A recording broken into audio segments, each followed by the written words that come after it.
लेकिन भैया हमको नौकरियां तो दे दीजिए, और नौकरियां नहीं देखिए, देखिए आज नेता बना दिए आप। हम तो नौकरी लेने निकले थे, आप ही भोगिए ना, सत्ता का सुख आप ही लीजिए, खाली नौकरियां हमको दे दीजिए।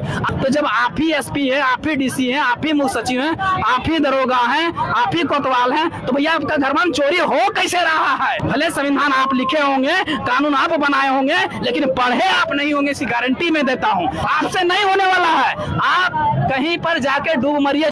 3 बजे से हम लोग देख रहे हैं कि छात्र यहाँ पे अल्बर्ट एक्का चौक पर डटे हुए हैं, अपने हित की मांग कर रहे हैं। पीसफुली प्रोटेस्ट अभी तक का समय तो पीसफुल प्रोटेस्ट ही रह रहा है। तो क्या लगता है राज्य सरकार इतने बड़े प्रोटेस्ट के बाद, इतने बड़े हुजूम को देखने के बाद भी कोई एक्शन लेगी कि नहीं लेगी? अगर नहीं लेती है तो चुल्लू भर पानी में डूब मरना चाहिए, और इसके अलावा क्या विकल्प है? आप अपने को कहते हैं अबुआ सरकार है, अबुआ सरकार यानी अपना सरकार, अपना सरकार यानी हम भी आपके हैं, मतलब हमारे छात्र भी आपके हैं। उस सरकार ने कार्य नहीं किया था, अच्छा जेपीसी नहीं ले पाया, जैसे सीजीएल नहीं पाए, उसको उठा के फेंक दिए, खोपचे में डाल दिए। अब उसको डाल दिए तो आज पर निकल नहीं पाई है, तो देख रहा है छात्र, देख रहे हैं 2029 में आपको भी उखाड़ के फेंक देंगे। इसलिए भैया समय रहते सुधर जाइए, आप सुधर नहीं रहे हैं। जैसे सीजीएल का जब एग्जाम हुआ था, आप इसी तरह कह दिए कि परीक्षा लीक नहीं हुई थी, पेपर पत्र लीक नहीं हुआ था, लेकिन हम लोगों ने आंदोलन करके बताया कि पेपर लीक हुआ था और आप माने, और उसके बाद क्या किए? 16 लोगों पर नामजद और 4000 छात्रों पर आप केस कर दिए, और उसको केस को हम लोग जायज मांग के लिए मांग किए थे, उसके लिए भी आप केस कर दिए, और फिर परीक्षा आपको रद्द करनी पड़ी। जब परीक्षा आपने गलती माना कि गलती थी, तो फिर छात्रों पर केस कैसे हुआ भाई? और उसके बाद भी जेपीसी नहीं सुधरी, उसके बाद क्या हुआ? छोटे छोटे आपने एसआईटी का टीम का गठन किया, एसआईटी क्या की? छोटे छोटे मछलियों को पकड़ कर डाल दी, बड़ी मछलियों को छोड़ दिया।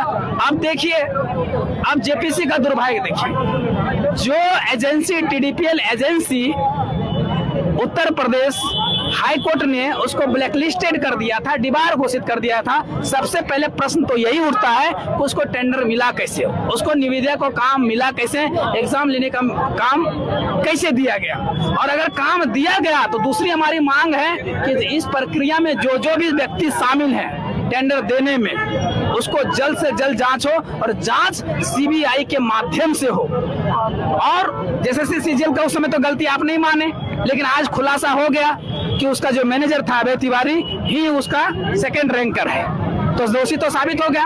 तो अब हम जेपीसी में हम ये मांग करते हैं कि टीडीपीएल एजेंसी के चयन के उच्च स्तरीय जांच हो, पहला मांग।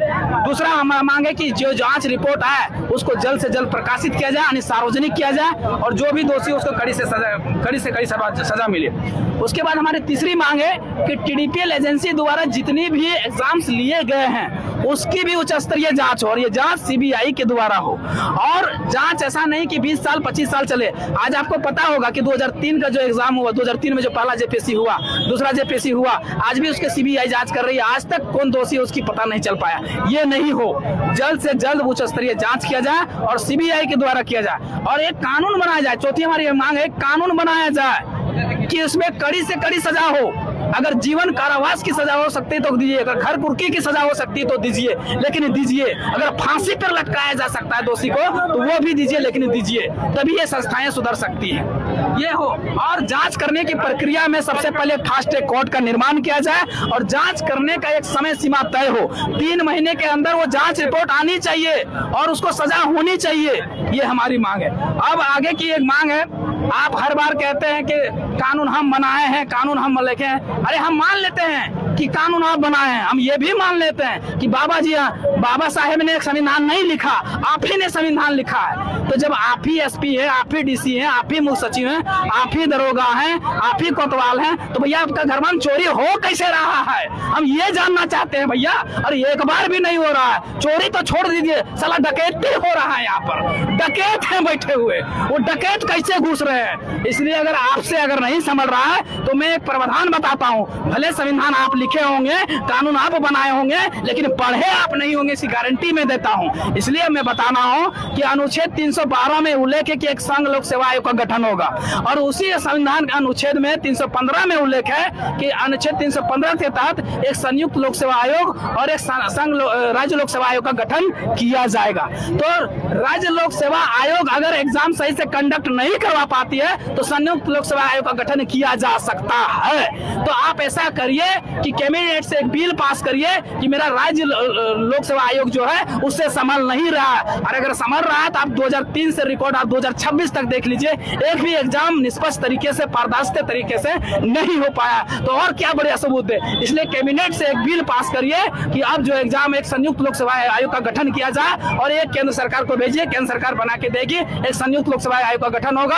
और ये संघ लोक सेवा आयोग की निगरानी में संयुक्त लोक सेवा आयोग जो है वो एग्जाम लेगी, सारा सिस्टम सुधर जाएगा। और नहीं तो एक और प्रावधान बताते हैं, संविधान में एक और उल्लेख है कि संयुक्त लोक सेवा आयोग का अगर गठन नहीं किया जाता है तो एक प्रावधान ये है कि राज्य लोक सेवा जो संघ लोक सेवा आयोग है वो एग्जाम, राज्य लोक सेवा आयोग का एग्जाम जो है वो संघ लोक सेवा आयोग करवा सकती है। उसके लिए क्या करना पड़ेगा आपको राज्यपाल को ये कहना पड़ेगा। राज्यपाल जी जब अनुमोदन करके भेजेंगे राष्ट्रपति महोदय को, तो संघ लोक सेवा आयोग स्वतः इसको कंडक्ट कराने के लिए ले लेगी। तो आप ये दो तरीका अपना सकते हैं, इसके अलावा तो आपके पास नहीं है, आपसे नहीं होने वाला है। आप कहीं पर जाके डूब मरिए, चुल्लू भर पानी नहीं है, तालाब वगैरह नहीं है, नदी वगैरह तो ऐसे पानी आया है, जिधर जोना फॉल भी है, इधर हुंडरू फॉल भी है, हिरनी फॉल है, दसम फॉल है, बहुत सारे फॉल है। अगर उसमें डूब के मर सकते हैं तो मर जाइए, और उसमें नहीं मर सकते तो सबसे शर्म की बात डूबना मरना तो चुल्लू भर पानी में सबसे कहा जाता है कि चुल्लू भर पानी में डूब के मरना सबसे अच्छा माना जाता है। तो आप उसी में डूब के मर जाइए।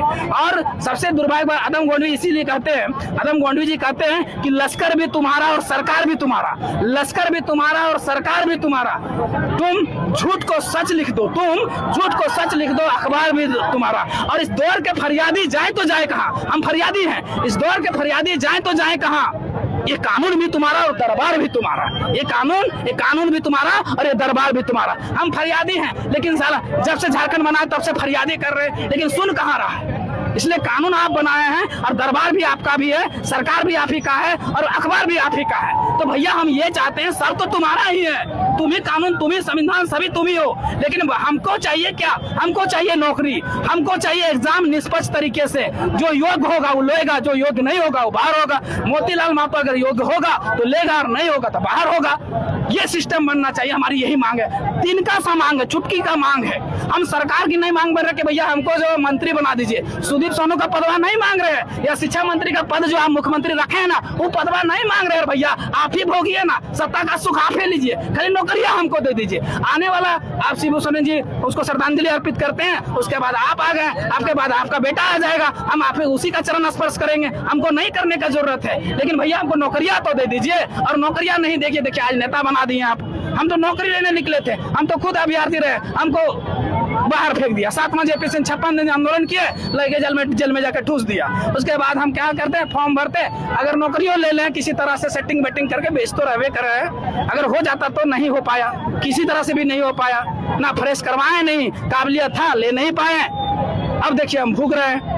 तो भैया हम ये नहीं चाहते हैं, आप ही मुख्यमंत्री रहिए, आप ही मंत्री, आपकी पत्नी मुख्यमंत्री अभी बनेगी भविष्य में, यही तो प्लान चल रहा है। राज तो आप भोग ही रहे हैं, भैया हमको नौकरियां दे दीजिए, निवेदन है भैया हमको नौकरियां दे दीजिए। हमारे छात्र जो हैं, हमारे जनरल के जो छात्र हैं, ओबीसी के जो छात्र हैं, एसटी एससी के जो छात्र हैं, आपसे आपका नहीं मांग रहे, आपका मंत्री पद नहीं मांग रहे, आपका शिक्षा दूधू मलाई खाए, दूधू कहाँ, छो को विभाग रखे हैं आप छो को मलाई खाइएगा एक साथ में, रसमलाइयो खाइए, रसगुल्लो खाइए, रुके जलेबियों खाइएगा, सब आप ही खा रहे हैं। अरे हम लोग के तो कम से कम सिंघाड़ा दे दीजिए मालिक, नहीं होता तो आलू चप्पो का आलू दे दीजिए ना, आलू नहीं दे रहे साला, आलू दे दीजिए। हम तो नहीं मांग रहे कि आलू चप्पा दीजिए, आलू चप्पा नहीं दीजिए भैया, उसका आलूआ निकाल के दे दीजिए ना। साला क्या करते हैं आप।